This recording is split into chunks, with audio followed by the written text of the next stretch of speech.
안녕하세요 여러분. 오늘은 한국사 전근대사 5번째 시간이고요. 고려시대에 대해서 살펴보도록 하겠습니다.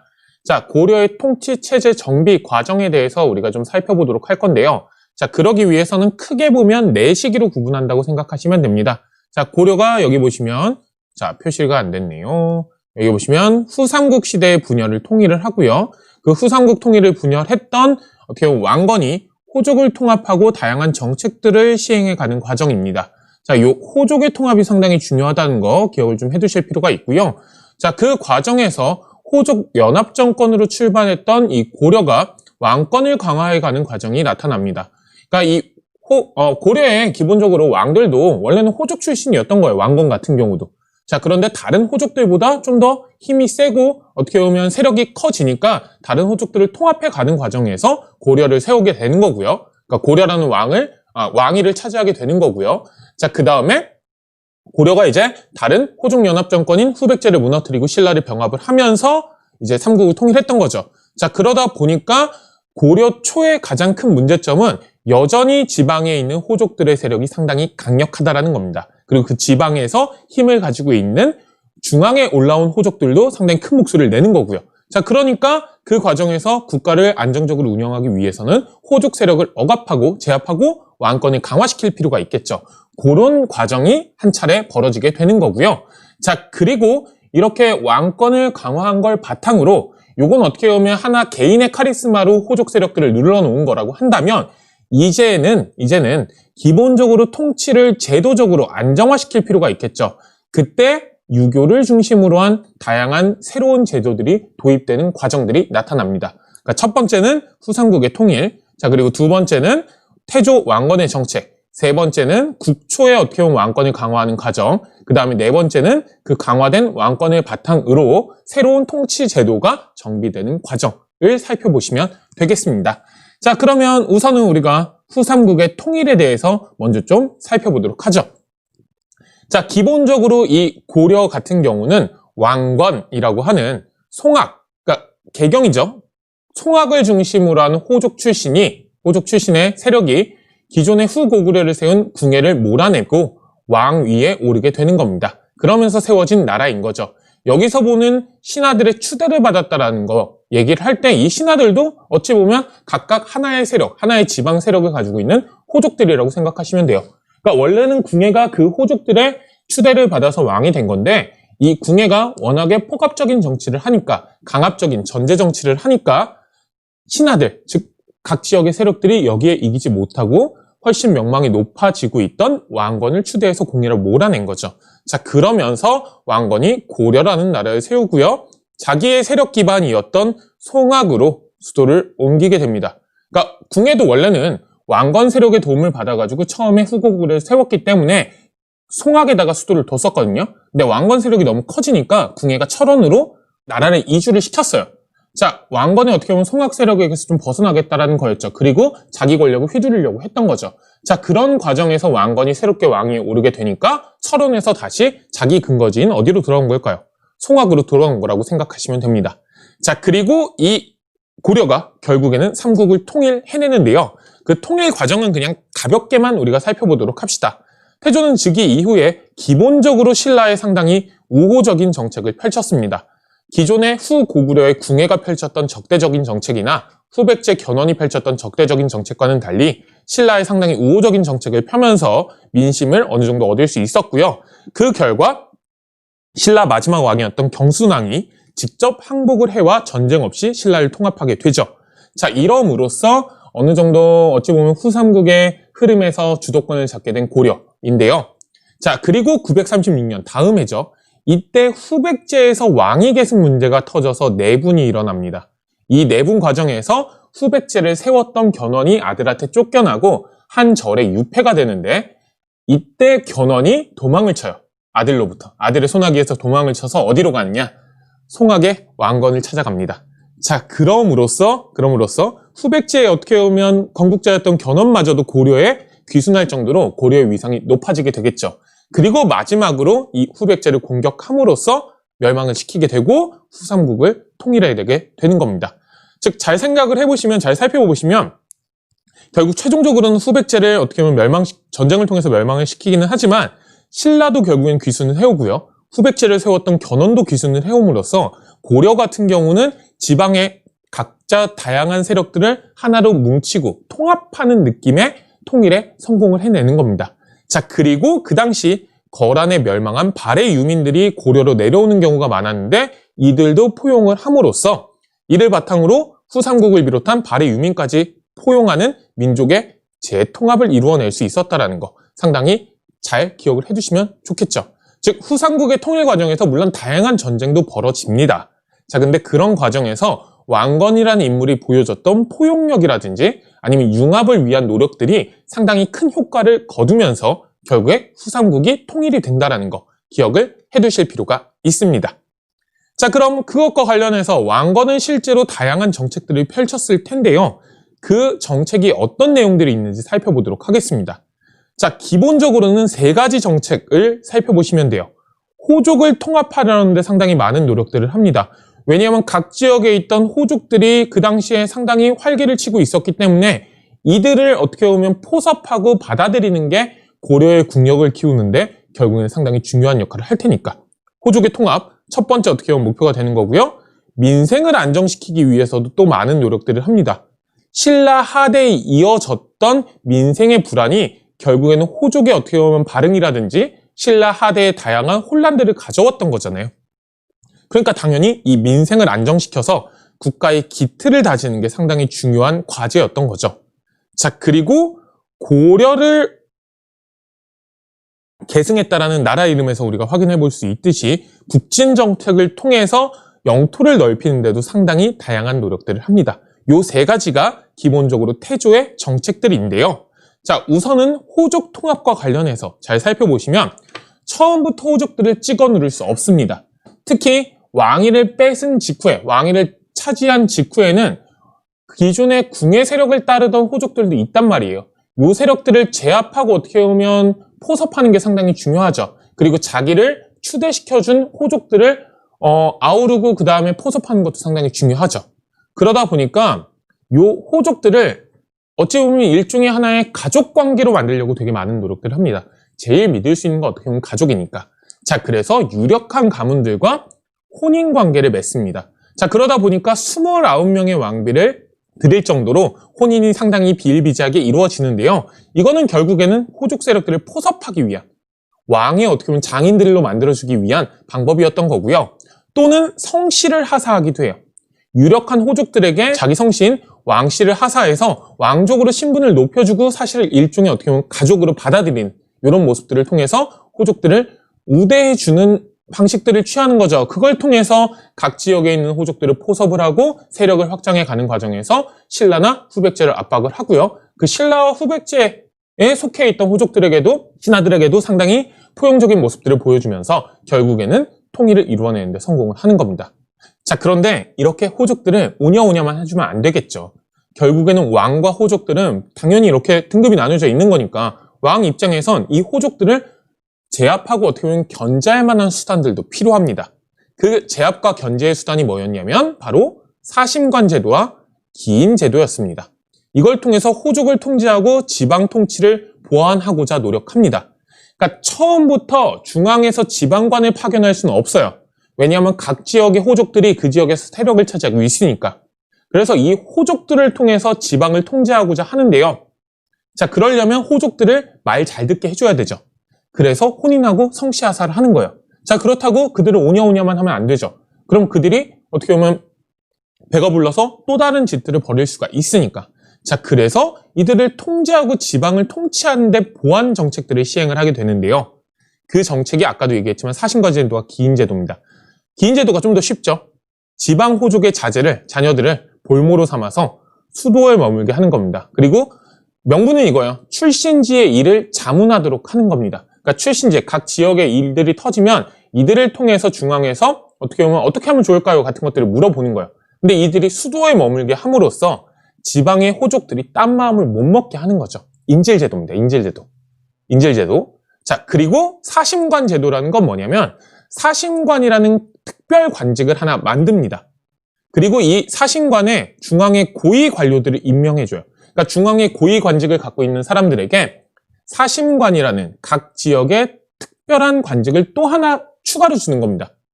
그리고 이 사심관으로서 그 지역을 알아서 통제하도록 하는 거죠. 그러니까 여기서 말하는 중앙의 고위 관료라는 건 결국엔 호족들 중에서도, 각 지역의 호족들 중에서도 힘이 있어서 중앙 관료가 됐던 사람들인 거겠죠.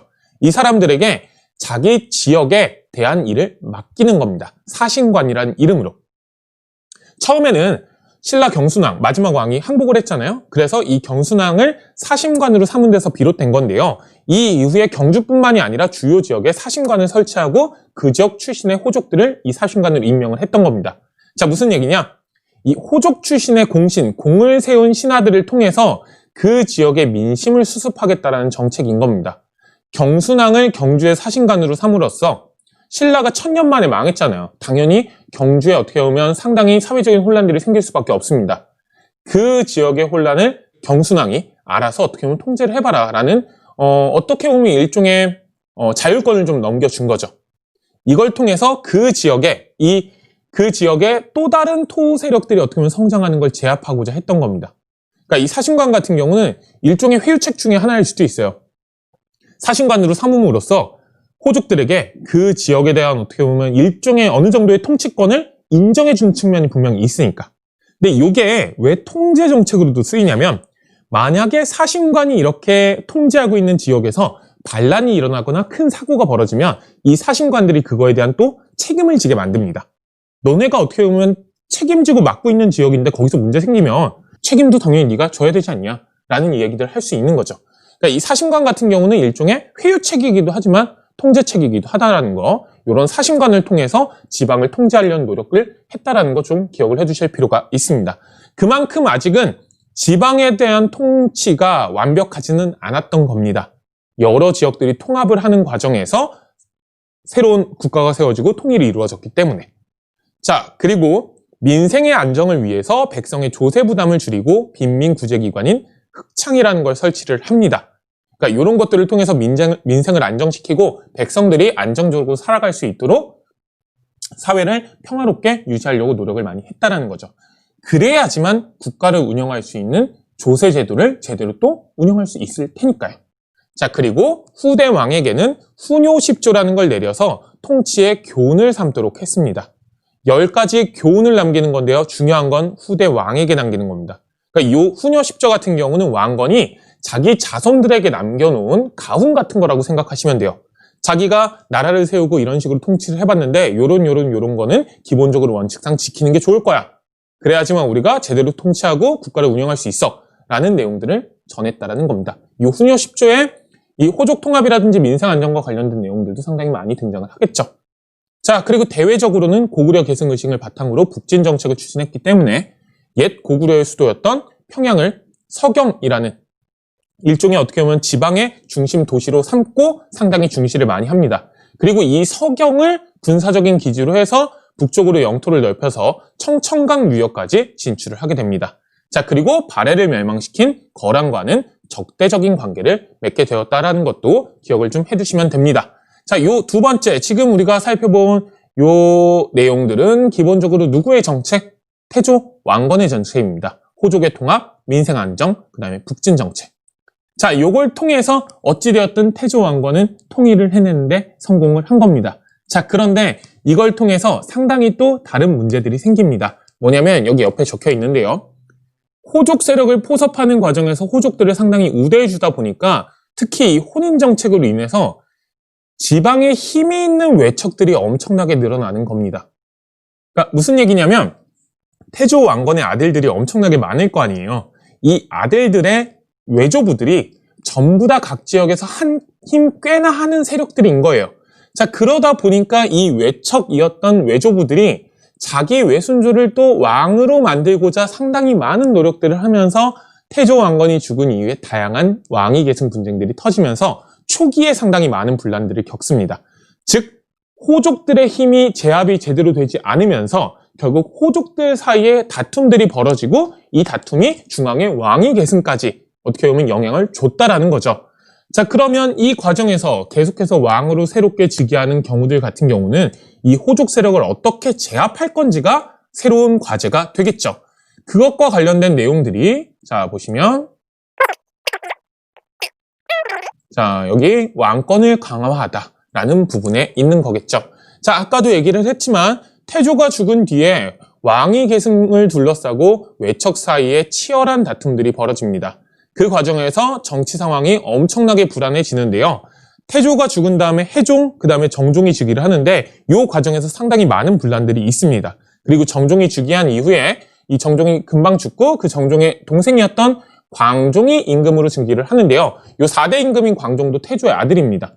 이 광종이 임금으로 즉위한 직후에 상당히 어떻게 보면 강력한 통제책을 시행을 함으로써 호족과 외척 세력들을 누르고요.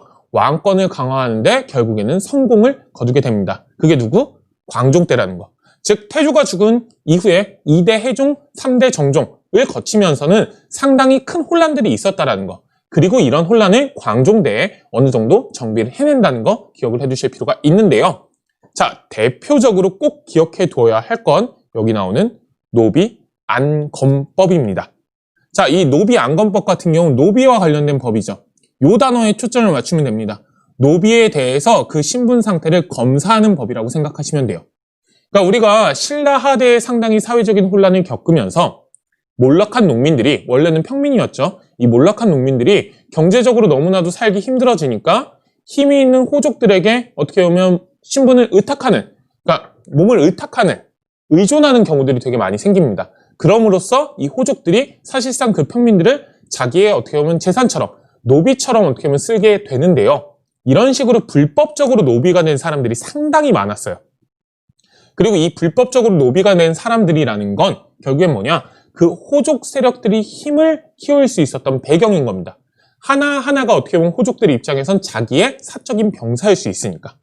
요런 불법적으로 노비가 된 사람들이 있는지 없는지를 검사를 해가지고 이 사람들을 해방시키는 법을 광종 때 시행을 한 겁니다. 이거 전체적으로 당연한 거지만 기본적으로는 호족의 세력을 어떻게든 억압하기 위한 겁니다. 호족 세력의 힘의 기반이 되는 노비들을 최대한 줄임으로써. 자, 그런데 이건 또 왕권을 강화시키고 국가재정을 안정화시키는데 되게 큰 역할을 합니다. 왜냐하면 노비에서 해방된 사람들이 일반 양인, 평민이 되겠죠. 그럼 이 사람들 같은 경우는 이제 당연히 주인을 위해서 일하는 게 아니라, 호족들을 위해서 일하는 게 아니라 먹고 살아가는 과정에서 세금을 내게 되니까 국가 재정이 상당히 충실해지는 거겠죠. 그리고 공신과 호족의 경제적, 군사적 기반도 약화가 되는 거겠고요. 자, 요 노비안검법이 국가 재정의 안정화, 그 다음에 국가 어떻게 보면 통치체제의 안정화와 공신 호족 세력을 견제하는 역할을 했다는 거 기억을 좀 해두실 필요가 있고요. 자, 이렇게 호족을 좀 찍어 눌렀으면 광종 입장에선 자기를 지원해줄 만한 새로운 세력들을 길러내야겠죠. 자, 그러기 위해서 과거제를 과감하게 시행을 합니다. 요 과거제를 시행하는 과정에서도 또 알아둘 게 여기 적혀 있지는 않은데 중국이 그 당시에 상당히 큰 혼란을 겪습니다. 중국이 상당히 큰 혼란을 겪는데 그 혼란을 피해서 한반도로 이주해 오는 중국인들이 되게 많았거든요. 요 중국인들 중에 인재를 등용해서 광종 같은 경우는 또 정치 운영을 되게 많이 했어요. 그리고 그 중국인 관료들 중에 쌍기라는 인물이 있었는데 요 쌍기라는 인물을 어떻게 보면 시켜서 과거제를 실시하도록 하는 겁니다. 자, 핵심은 이 과거제는 시험제도예요. 유교적 소양을 갖춘 사람들이 시험을 봐서 관리가 되는 제도입니다. 호족들은 그 지역에 힘이 있었기 때문에 어떻게 보면 공을 세웠기 때문에, 통일하는 과정에서 공을 세웠기 때문에 관료로 어떻게 보면 임명이 되고 일을 하고 있었던 거잖아요. 그것과는 완전히 별개의 새로운 관료층을 육성해내기 시작을 하는 거죠. 그게 뭐다? 과거제의 시행입니다. 이때 우리나라의 최초의 과거제가 시행됐다는 거 기억을 해두시고요. 그걸 통해서 유교적 소양을 갖춘 관리를 키워내고 왕권을 뒷받침할 수 있었다는 거 기억을 좀 해두실 필요가 있고요. 자, 그리고 공복을 제정하여 관리의 위계를 또 세웁니다. 그러니까 관리들이 입는 공적인 복장이 있죠. 요 공복을 관직의 어떻게 보면 위계에 따라서 정확하게 이제 구분을 해주는 거예요. 그러니까 그 전에는 호족들이 이런 것들 잘 신경 쓰지 않고 자기가 세력이 있으면 좋은 옷 입고 세력이 없으면 별로 좋지 않은 옷을 입고 다녔던 거예요. 국가적인 차원에서 이런 것들의 규정이 상당히 약했던 겁니다. 그러다 보니까 호족들이 자기 세력을 완벽하게 자기의 모습을 통해서 드러낼 수 있었던 거죠. 이런 걸 국가적인 차원에서 통제하는 제도가 광종 때 시행됨으로써 관리의 위계를 세우게 되는데, 이 관리의 위계라는 건 왕이 임명한 순서에 따라서 어떻게 보면 줄을 쫙 세우는 거죠. 이런 공복의 제정도 상당히 왕권 강화랑 관련이 있다는 거 기억해 두셔야 되고요. 자, 그리고 이게 사실 더 어떻게 보면 효과를 얻습니다. 엄청나게 숙청해요. 이 당시에. 실제로 엄청나게 많이 죽입니다. 호족들은 반란 같은 모의를 했다라는 이유로 엄청나게 죽임으로써 이 당시 호족들이 상당히 많이 제거가 될 수 있었던 거죠. 그걸 통해서 왕권이 강화될 수 있었던 거예요. 자, 그리고 이렇게 강화된 왕권을 바탕으로 광종 같은 경우는 스스로 황제 칭호를 쓰고요. 광덕이라든지 준풍 등의 독자적인 연호를 사용하고요. 그리고 개경을 황제의 도시, 황제의 수도로 칭하면서 고려가 왕국이 아니라 황제국을 드러내면서 왕의 권위를 또 내세우기도 했습니다. 이런 것들이 있다는 거 좀 기억을 해주시면 되겠는데요. 자, 이걸 바탕으로 어쨌든 광종이라는 카리스마 있는 지도자를 바탕으로 기존의 힘을 가지고 있던 호족 세력들이 어느 정도는 제압이 된 겁니다. 자, 그런데 문제는 이런 것들이 시스템적으로 정비가 되었다라기보다는 광종이라는 카리스마적인 인물을 바탕으로 어느 정도 정비가 된 거잖아요. 자, 그러다 보니까 국가가 제대로 운영되고 어떻게 보면 안정적으로 계속해서 발전해 나가려면 이렇게 계속적으로 한 인물에 의지하는 방식으로 국가를 운영하는 데는 당연히 한계가 있습니다. 자, 그러다 보니까 광종이 죽은 이후에, 광종이 4대 임금이죠. 광종이 죽은 이후에, 헷갈리네요. 태해, 정광, 경종 때, 요 광종이 어떻게 보면 강력한 호족 통합 정책을 버티면서 겨우겨우 살아남았던 호족 출신의 신하들이 경종 때, 그 다음 임금 때 또 이런 기존의 조치들을 뒤집어 엎는 조치들을 또 많이 시행을 합니다. 그러면서 또 다양한 혼란들을 겪겠죠. 그 과정에서 이 경종이 죽고 6대 임금인 성종이 즉위를 하게 되는데요. 이 성종 같은 경우는 그래서 이 광종과 경종 간의 상당한 큰 혼란들을 보고 자라온 인물로서 자기가 왕이 됐을 때 새로운 결심을 하는 거예요. 이렇게 개인에 의존하는 정치를 운영해서는 결국엔 한계가 있겠다. 시스템을 운영해야겠다라는 생각을 하게 되는 거겠죠. 자, 그래서 이 6대 임금인 성종이 즉위를 한 직후에 어떻게 하냐면 5품 이상의 관료들에게 무조건 지금 현재의 문제에 대한 분석과 그 문제를 어떻게 해결할 건지에 대한 해결책을 제시하도록 합니다. 명령을 내리는 거죠. 그리고 그 해결책을 받아들고 성종이 이걸 쭉 훑어보면서 그 중에 하나를 채택해서 그걸 바탕으로 새로운 시스템을 정비해 나가게 되는데요. 그 채택된 안이 뭐냐? 최승로의 시무 28조입니다.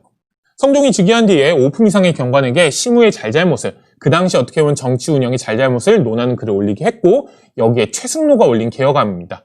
지금 현재에는 22개가 전해지는데요. 어쨌든 이 28개조의 내용을 바탕으로 이제 성종이 새로운 통치 체제를 정비해 나가게 되는 거죠. 자, 그래서 이 사람 무슨 종? 성종이죠.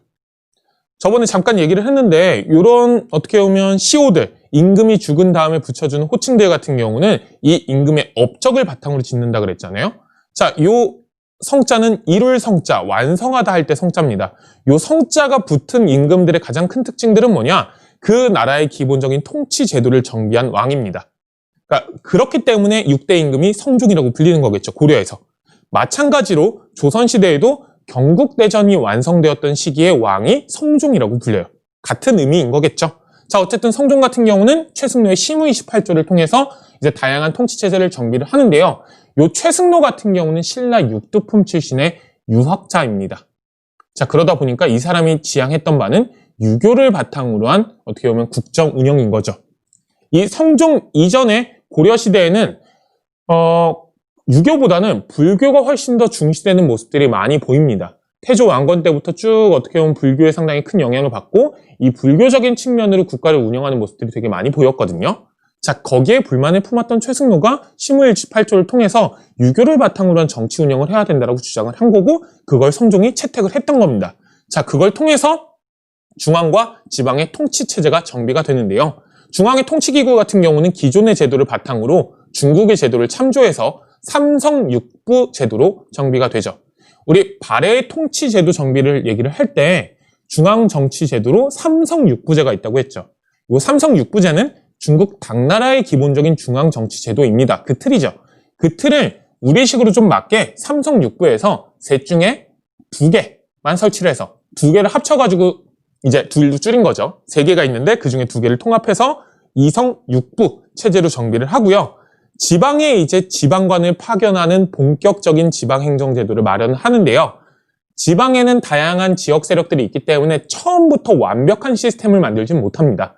자, 그래서 요때에는, 성종 때에는 지방의 주요 거점에 12목이라는 걸 설치해서 여기에 지방관을 파견하는 제도를 처음으로 실시합니다.